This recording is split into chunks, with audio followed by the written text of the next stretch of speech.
Hello, everyone. So, in reflecting on the idea of embracing cultural humility and awareness in the counseling session, I think of 1 Corinthians 9:20 through 23, which says, "To the Jews I became like a Jew, to win the Jews. To those under the law I became like one under the law, so as to win those under the law. To those not having the law I became like one not having the law, so as to win those not having the law. To the weak I became weak to win the weak. I have become all things to all people, so that by all means possible I might save some. I do all this for the sake of the gospel, that I may share in its blessings." And so in reflection, I think of concepts such as openness and individuality. Regardless whether our clients belong to the same cultural background as us or not, the individuality of the client should be acknowledged, respected, and celebrated. In doing so, we are able to advocate for our client's position, and I believe this is a way to express unconditional positive regard. In hopes of doing so, we should take a posture of wanting to learn about the client and where they're coming from.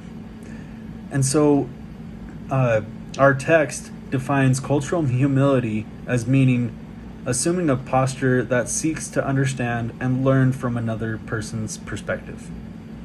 And so, in other words, it's okay and essential in gaining rapport not to know, and acknowledging that we don't know where the client is coming from culturally. At the same time, it is just as important to reach a place of being informed for the sake of meeting the client where they're at and being most effective in the counseling process. When being culturally humble and advocating for the client, I think of standards such as Code A7A in the ACA Code of Ethics, which defines advocacy as the promotion of the well-being of individuals, groups, and the counseling profession. Advocacy seeks to remove barriers and instances to inhibit access, growth, and development. With that being said, in order to ensure and promote natural flow and progress in the counseling session, it is important to be open and engaging with the background and perspective of the client. For example, my dad's side of the family is Dutch. In the Dutch culture, you do not discuss emotional topics. Even amongst friends, it is strictly business or positive-based discussion. Emotional, transparent topics are only discussed with a few close family members. Or in another instance, the Native American culture, which is prevalent here in New Mexico, believes that when one experiences loss, there is only a 3-day period that the individual is allowed to mourn.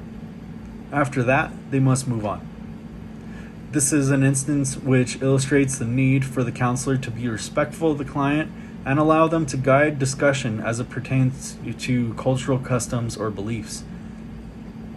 In order to demonstrate cultural humility with my clients, I will ask intentional questions while utilizing active listening skills to express genuine interest in what the client has to share as a means of reaching a better understanding. Being that I consider counseling to be part of my calling and as a part of who I am, I will advocate in social justice for client populations in ways such as calling out prejudice when I witness it and standing up for the person that is being affected. And this is not only as a counselor, but it's a calling as being a Christian. So thank you guys for today, and you have a great rest of your week.